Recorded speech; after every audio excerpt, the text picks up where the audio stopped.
8वीं कक्षा के सभी विद्यार्थिनियों को इस श्रव्य और दृश्य माध्यम के द्वारा पढ़ाने की इस हिंदी व्याकरण के दूसरे भाग यानी सर्वनाम के दूसरे भाग में आपको मैं स्वागत करता हूं।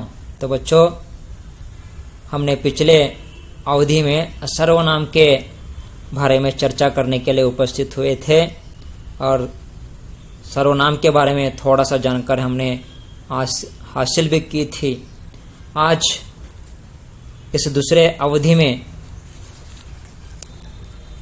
सर्वनाम के आगे के विषय को लेकर चर्चा करने आपके सामने मौजूद हूँ। पिछले सर्वनाम के अवधि में हमने पुरुषवाचक सर्वनाम और निजवाचक सर्वनाम के बारे में चर्चा की थी। तो आज हम इसके आगे के भाग निश्चयवाचक सर्वनाम देखेंगे। तो बच्चों, निश्चयवाचक सर्वनाम किसे कहते हैं? ये जो शीर्षक के बताता है ನಿಶ್ಚಯವಾಗಿ ಯಾವ ವಸ್ತುವ ಬಗ್ಗೆ ನಾವು ಹೇಳುತ್ತೇವೋ ಅದನ್ನು ನಿಶ್ಚಯವಾಚक सर्वनाम ಎಂದು ಕರೆಯುತ್ತೇವೆ। ये आपको देखते मालूम पड़ेगा। निश्चयवाचक निश्चयವಾಗಿ जो सर्वनाम पास की या दूर की, जो सर्वनाम शब्द पास या दूर किसी एक विशेष खास वस्तु हो या व्यक्ति हो या किसी स्थान हो, इसके बारे में संकेत करते हैं, हम उन्हें निश्चयवाचक सर्वनाम कहते हैं। तो मैंने उदाहरण के तौर पर आपको बताना चाहूंगा कि निश्चयवाचक सर्वनाम यानी उदाहरण के तौर पर देखा जाए तो संत जोसेफ पाठशाला वज्र हनुमान नगर में स्थित है। सही है जगह संत जोसेफ का पाठशाला। आपका मालूम है कि संत जोसेफ कहाँ पर है? निश्चयವಾಗಿಯೂ ಅದು वज्र हनुमान नगरदಲ್ಲಿದೆ। क्लियर है? तो ये क्या है? जो सर्वनाम जो शब्दों से हमें मालूम हो कि जो खास जो वस्तु हो या व्यक्ति हो या स्थान हो, पास में हो या दूर में हो, जिसके बारे में निश्चय के तौर पर जो हमें बताते हैं, बताने वाले जो भी शब्द होंगे वे निश्चयवाचक सर्वनाम के भीतर आएंगे। तो डेफिनेशन देखा जाए, जो सर्वनाम पास या दूर की किसी भी खास वस्तु हो या व्यक्ति हो या स्थान हो, जिसके बारे में हमें संकेत कर रहे हैं या जिसके बारे में हमें सूचित कर रहे हैं या जिसके बारे में हमें पता करा रहे हैं, तो हम उन्हें निश्चयवाचक सर्वनाम कहते हैं। तो उदाहरण के तौर पर देखा जाए, निश्चयवाचक सर्वनाम का उदाहरण यह, वह, ये, वे। यह कुर्सी है, यानी कुर्सी कहाँ पर है? यहीं पर है, यहीं पर कुर्सी था। वह सिनेमा देख रही है, वहां पर क्या देख रही है? बिल्कुल सिनेमा देख रही है, वह सिनेमा देख रही है। सही है।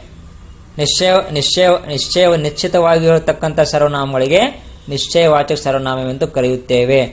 यह कुर्सी है, वह सिनेमा देख रही है, वह दरवाजा है, वह इस रूम में ये दरवाजा होगा, वह दरवाजा है। वे गा रहे हैं, वे गाना गा रहे हैं, बिल्कुल वे गाना गा रहे हैं, वे पेड़ हैं। सही है। वहाँ वे पेड़ हैं, जो सारी जो है और दूर से दिखाई दे रहे जो पेड़, वो क्या है? पूरे पेड़ हैं। तो बच्चों, निश्चयवाचक सर्वनाम जो सर्वनाम पास या दूर की किसी खास वस्तु और किसी खास वस्तु की ओर हमें संकेत करते हैं, तो उन्हें निश्चयवाचक सर्वनाम कहते हैं। यह, वह, ये, वे। यह कुर्सी है, वह सिनेमा देख रही है, वह दरवाजा है, वे गा रहे हैं, वे पेड़ हैं। तो बच्चों में आगे के सर्वनाम की ओर आपको मैं ले चलूंगा।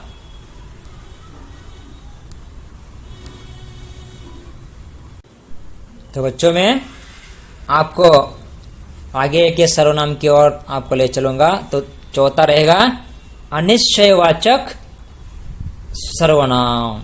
अनिश्चय, निश्चय यानी जिन सर्वनामों से निश्चय किसी व्यक्ति के बारे में बताने वाला शब्द निश्चयवाचक। अनिश्चय यानी जिन सर्वनाम शब्दों से किसी खास विशेष वस्तु के बारे में हो या स्थान के बारे में हो या व्यक्ति के बारे में हो, हमें सूचना न देने वाले जो शब्द होंगे वे अनिश्चयवाचक सर्वनाम कहते हैं। सही है। बाहर से कोई आए हैं, सही है, बाहर से कोई आ रहे हैं लेकिन व्यक्ति कौन है नहीं मालूम, सिर्फ आ रहे हैं, हमको मालूम पर डाउटफुल है। जो वाक्य क्या है? अनिश्चय है। सही है। बाहर से कोई व्यक्ति आ रहे इतना ही मालूम है, आने वाले व्यक्ति कौन है किससे भी नहीं मालूम। तो यहाँ पर क्या है? जिन सर्वनाम शब्दों से किसी भी विशेष व्यक्ति हो, वस्तु हो, स्थान के बारे में पता न चले या हमें सूचित न हो, हमें मालूमात न हो, जिन्हें क्या बोलते हैं? अनिश्चयवाचक सर्वनाम कहते हैं। क्लियर है? मैं दोबारा आपको बताना चाहूंगा कि जिन सर्वनाम शब्दों से किसी भी विशेष वस्तु क्यों न हो, व्यक्ति क्यों न हो, स्थान क्यों न हो, हमें मालूमात न करने वाले, हमें सूचना न देने वाले, हमें पता न चलने वाले जो शब्द होंगे उन्हें हम अनिश्चयवाचक सर्वनाम कहते हैं। इनमें उदाहरण करने वाले, कोई उदाहरण के तौर पर देखा जाए, कोई कुछ शब्दों का अगर हम इसमें उपयोग करते हैं तो हमें अनिश्चयवाचक सर्वनाम के बारे में बिल्कुल समझ में आएगा। तो उदाहरण के तौर पर देखा जाए, बाहर से कोई आए हैं लेकिन कौन आए नहीं पता, डाउटफुल है, अनिश्चय है, इसलिए बाहर कोई आए हैं।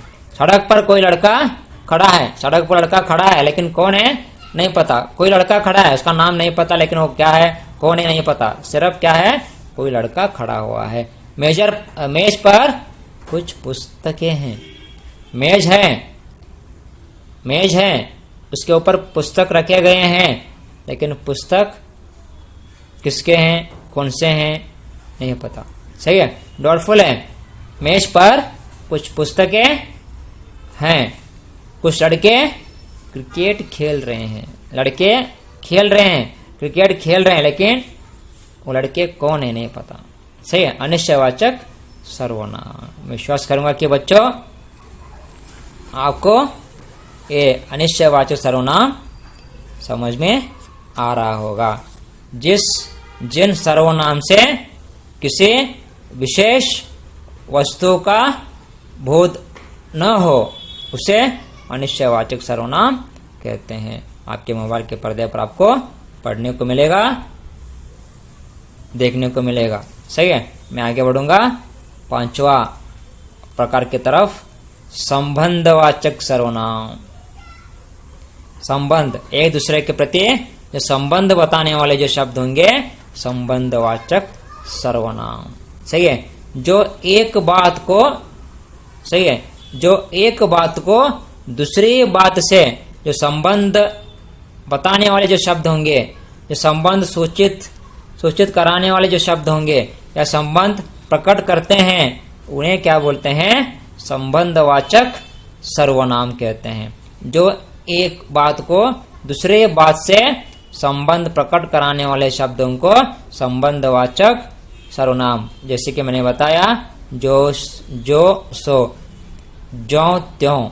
सही है, ऐसे जो शब्दों का इस्तेमाल करके एक बात को दूसरी बातों से हम संबंध बताकर जो वाक्य बनाते हैं उन्हें संबंधवाचक सर्वनाम कहते हैं।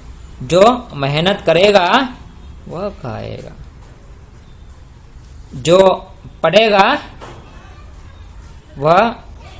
पढ़ेगा सो उसका फल पाएगा। ऐसे जो मेहनत करेगा वह खाएगा।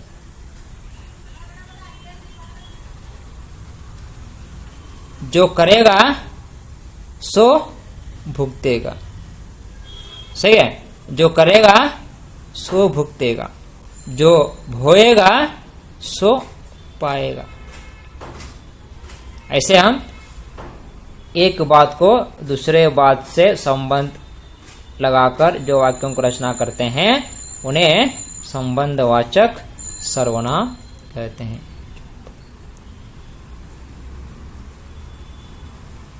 तो मैं विश्वास करूंगा कि बच्चों आपको समझ में, तो बच्चों संबंधवाचक सर्वनाम के बारे में जानकारी हासिल की है। तो मैंने बताया कि एक बात को दूसरी बात से संबंध प्रकट करके जो शब्दों का हम जो वाक्यों को रचना करते हैं संबंधवाचक सर्वनाम कहते हैं। तो बच्चों में आपको आगे के यानी सर्वनाम के अंत के एक जो रहेगा प्रश्नवाचक सर्वनाम के और आपको मैं ले चलूंगा। प्रश्नवाचक सर्वनाम, जिन सर्वनाम शब्दों से प्रश्नों का बोध हो उसे प्रश्नवाचक सर्वनाम कहते हैं। यानी हमें जिन सर्वनाम शब्दों से प्रश्न करने के बारे में मालूम होता है, जो बताने वाले शब्द होंगे प्रश्नवाचक सर्वनाम के भीतर आएंगे। तो उदाहरण के लिए कौन, क्या, कब, कहाँ, कैसे, ये पूरे जो है प्रश्नवाचक सर्वनाम के भीतर आने वाले कुछ उदाहरण हैं। क्या गाड़ी चली गई, प्रश्न कर रहे हैं, क्या गाड़ी चली गई, प्रश्न के रूप में जो वाक्यों की रचना करते हैं तो यह प्रश्नवाचक सर्वनाम के भीतर आते हैं। जिन सर्वनाम शब्दों से हमें प्रश्न के बारे में बताने वाले जो शब्द होंगे जो सभी प्रश्नवाचक सर्वनाम कहते हैं। इसमें कौन, कब, कहाँ, क्या, किसे, कैसे, ये पूरे जो आने वाले शब्द होंगे प्रश्नवाचक होंगे। अभी तो मैंने बताया उदाहरण, क्या गाड़ी चली गई, अरे वो लड़का कौन है, अरे वो लड़का कौन है, क्या तुम लिखते हो, क्या तुम लिखते हो। सही है। इस तरह के जो प्रश्न हम वाक्यों के तौर पर जो बनाते हैं उन्हें हम प्रश्नवाचक सर्वनाम के रूप में देखते हैं। तो बच्चों मैं विश्वास करता हूं कि अभी तक आप लोगों को सर्वनाम और सर्वनाम के भेद यानी 6 भेद के बारे में हमने दूसरे अवधि में चर्चा की थी। यानी सर्वनाम का अर्थ, सर्वनाम के भेद, पुरुषवाचक सर्वनाम, उसमें उत्तम, मध्यम, अन्य पुरुषवाचक, निजवाचक पुरुषवाचक सर्वनाम, निश्चयवाचक पुरुषवाचक सर्वनाम, अनिश्चयवाचक सर्वनाम और संबंधवाचक सर्वनाम और प्रश्नवाचक सर्वनाम, इसके बारे में हमने जानकारी हासिल की है। तो बच्चों मैं विश्वास करता हूं कि आप सभी इस सर्वनाम के नोट्स को मैं दोबारा दोहरा रहा हूं कि आपको क्लास वर्क में ही लिखना है। सही, इसका नोट्स दूसरे रूप से नहीं भेजूंगा। यही आपको क्या करना है, देखकर क्लास वर्क में लिखना है। और जैसे जैसे आप क्लास वर्क में हर लेसन के जो नोट्स मैं आपको भेजते जा रहा हूं वैसे वैसे ही आपको क्लास वर्क में लिखना पड़ेगा। सही है। और कितने लड़के पढ़ रहे हैं, कितने लड़के लिख रहे हैं अभी तो मुझे मालूम नहीं हो रहा है, कि मैं विश्वास करूंगा कि जो आप लिख रहे हैं आप मुझे मेरे नंबर पे क्या करो, भेजने की कोशिश करें। यानी मुझे मालूम हो कि आप लिख रहे हैं क्या नहीं। सही है। और मैं विश्वास करूंगा कि बहुत जल्द आपको मैं टेस्ट लेने वाला हूं, इसलिए कृपया पढ़ने की कोशिश करें। मैं विश्वास करूंगा कि संज्ञा का व्याकरण और सर्वनाम का व्याकरण आप बहुत ही ठीक ठाक से समझे होंगे।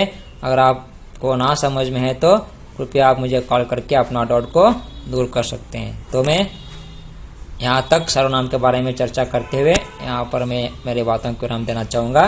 धन्यवाद।